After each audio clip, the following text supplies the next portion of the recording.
Ndabaramukije mwese shuti banywanyi bacu mukunda kandi mugakurikira amakuru n'ibiganiro tutambutsa kuri chaîne yacu ari nayo yanyu ya Isange TV, chaîne ibashikiriza amakuru n'ibiganiro biba bigezweho kandi biba vyakura amatohoza mu bisata bitandukanye, haba muri politiki, mu nkino, mu ndero, mw'iperereza, mu gateka muntu, makungu kuri ndetse n'andi makuru yose abareka aravuga ujya nino.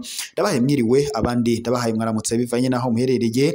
Iri ni iteka n'umunezero ntangira bigusubira kubana namwe banywanyi bacu mukunda kandi mugakurikira amakuru n'ibiganiro tubandanya gushikiriza amakuru n'ibiganiro biba bigezweho kandi biba vyakura amatohoza. Reka romba kengurukire kandi mbahe kaze mu makuru yacu, hakaba ari amakuru yihuta, amakuru ashavuze cyane kubihejeje kubera ngaha mu gisagara c'ubutunzi i Bujumbura, aho rero abapolisi boba barashe abanyagihugu batandatu bakaba baciye bahasiga ubuzima. Turaza kubigaruka ko tuburyo bw'idonido turabira hamwe ese nihe mvo n'imvano itumye abo banyagihugu bashika batandatu bagandagurwa. Turaza kubigaruka ko ku buryo bw'idonido.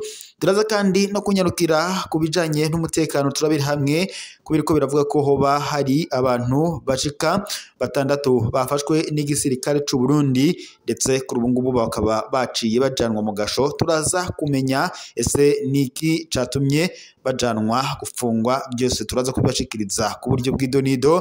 Mwe ico musabwa ni mufyonde suivre, partager ndetse na s'abonner kugira ngo umwanya wose tuba tumaze gushirako amakuru kuri chaîne yanyu ari no yacu ya Isange TV, amakuru aze aca bashikira umwanya n'umwanya maze muce muyaronka ubwo kose tuba tumaze kuyabashikiriza. Reka rero subire ndabahe kaze mu makuru yacu ku buryo bw'idonido, amakuru agiye guhera mu gisata kijanye n'umutekano, aho tugiye kunyarukira muri komine Tangara turabire hamwe uko ibintu bihagaze. Muri Tangara umucamanza ndetse n'abapolisi babiri bapfunzwe inyuma yo gukubita bakanica umukozi wo mu bunywero. Kuwa 25 Mukakaro y'umwaka, umuyabaga yakora mu bunywero yarapfuye inyuma yuko nyene ngo yakubiswe cyane n'abapolisi babiri ndetse n'umucamanza. Iryo bara ryabaye kuri uyu wa 25 Mukakaro uyu mwaka muri komine Tangara, intara ya Butanyerera mu buraroko bw'u Burundi. Abakozi ba leta uko ari batatu barahagaritswe bajanwa gupfungirwa Ngozi. Abatari bake bariyamiriza ihohoterwa rifatiye ku kwitwaza igikenye. Kubwo babibonye benshi, iryo bara ryabereye mu birori mu buriro aho Donatien Nduwimana yakorera, umukuru wa sentare y'intango ya Tangara, mu gihe atanezerejwe n'ukuntu bamuhaye ibyo ashaka, yaciye ashwanira uwo muyabaga. Mu nyuma rero yoba yaciye ahamagara abapolisi babiri bamufashe aho nabo ngo bamuhumuza ivyariko biraba, nabo ahubwo ngo baciye bafatikanya n'uwo mucamanza ukubita uwo mukozi wo mu nywero. Nubwo yaciye janwa ku bitaro vya Ngozi mu buryo bwihuta, Donatien Nduwimana yaciye yitaba Imana nkuko amakuru abitomora. Parake yategetse ihagarikwa ryihuta ry'abo bagabo batatu bapfungiwe mw'ibohero rikuru rya Ngozi. Ubu bakaba kandi bariko barakorwa ko amatohoza y'ubutungane. Abanyagihugu abo mu muryango w'uwo muhisi ndetse n'amashirahamwe menshi aharanira agateka kazina muntu barasaba ibihano by'akarorero atakamwana wa mama ku bakoze ubwo bwicanyi. Ubwo bwicanyi kandi ntibworeka kudahanwa, ni ubugizi bwa nabi bwakozwe hitwaje ububasha bahabwa n'ubutegetsi, bikaba kandi bihushanye n'intwaro ishimikiye kugateka kazina muntu ngaha mu Burundi ndetse no mu makungu. Ibi rero bikaba bivugwa n'umwe mu baharanira agateka kazina muntu atashatse kwivuga izina.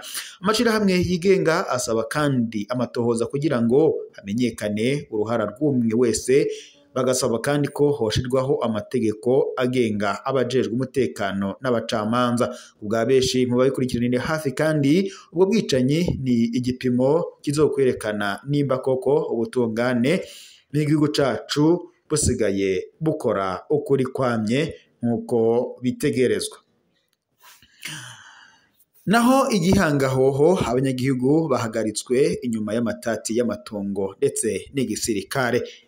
Kuwa 25 Mukakaru y'umwaka abanyagihugu 6 bo muri zone Gihanga komine Bubanza intara ya Bujumbura uburaruko bushira urengero bw'u Burundi bamaze imisi 6 bapfungiwe nk'ikambi y'igisirikare iri ku mudugudu muri iyo ntara ya Bubanza. Bagizwe n'abagabo 3, abakenyezi 2 ndetse n'umwigeme umwe bagirizwa kwinjira bidaciye mu mategeko mu matongo yigaruriwe n'igisirikare c'u Burundi kugira ngo akorerwemo imyimenyerezo ya gisirikare. Ivyo bikaba kandi biriko bitera icuka kibi hagati y'inzego z'umutekano ndetse n'abanyagihugu bo muri ako karere, nk'uko bishikirizwa n'abategetsi 3 muri abo banyagihugu bapfunzwe bari bavuye kwimbura imyumbati yarimwe muri ayo matongo. Abandi nabo kandi ngo bakaba bari kwicirayo ibiti byo gucana.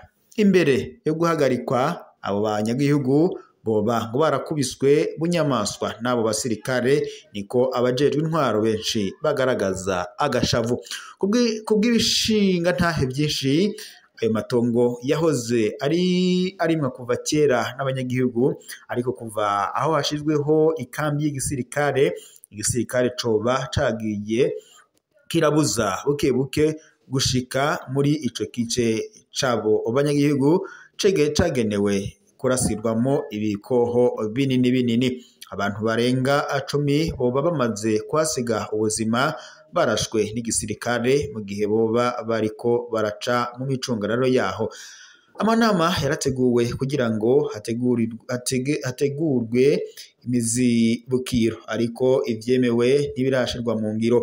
Abanyagihugu bagiriza bamwe mu bajejwe intwaro n'abahuza bo ku mitumba ko barose imizibukiro mu kibanza cabo, abanyagihugu basanzwe nabo bakaba bakirindiriye. Iyo matongo ni y'abasogokuru bacu twayarimye kuva kera, niko umwe mu banyagihugu bo mu mutumba yidoga, akavuga ko bariko barayanywagwa ayo matongo ku nyungu z'abasirikare. Leoporo Ndayisaba yahoze ari musanteri wa komine Gihanga aremeza ko ayo matongo yahoze ari ay'abanyagihugu imbere y'uko leta iyigarurira kugira ngo yubakwemwo ikambi. Ahumuriza ko ibikorwa byo kubashumbusha biriko birakorwa. Umushikiranganji wo kwivuna abansi Aret Hubert Mutabazi we yasabye gutekana, akemeza ko imizibukiro vuba izotangwa, ariko umushikiranganji yaranagabishije umuntu wese azorenga imbibe z'amatongo y'igisirikare canke akagerageza kuhakandagira ataruhusha azohanwa bikomeye. Ku rubuga agashavu ni keshi abanyagihugu bavuga ko bibagora kwemera ibyo bemerewe mu gihe bidashirwa mu ngiro, ndetse bakaba bariko baranahohoterwa. Igihugu c'u Burundi kigaragaramwo amatati atagira ukangana, aho abanyagihugu baborezwa igufwa mu buryo butandukanye. Kuri ubu rero abanyagihugu bariko baridoga bivanye n'amatongo yabo ariko arakoreshwa n'igisirikare c'u Burundi kandi ata imizibukiro bari bwaroswe nk'uko bari bayemerewe n'umushikiranganji wo kwivuna abasi ariwe Tiliberi Mutabazi, nk'uko amakuru dukura ngaha muri iyi komine abishikiriza. Reka mbashimire mwese mwari kumwe natwe mu makuru twari turabashikiriza ayaka kanya, tubaye tuyasozere ngaha. Dusubire mu makuru yacu araza kubageza uko mu kanya. Gusa mwibuke gufyonda suivre, partager ndetse na s'abonner kugira muze muraba mbere kubona amakuru n'ibiganiro tuba turiko turashikiriza kuri muno muresha kuri yanyu mukora cyane imwe Rudende Isange TV, ishene ibashikiriza amakuru n'ibiganiro bibagezweho kandi biba byakorewe amatohoza.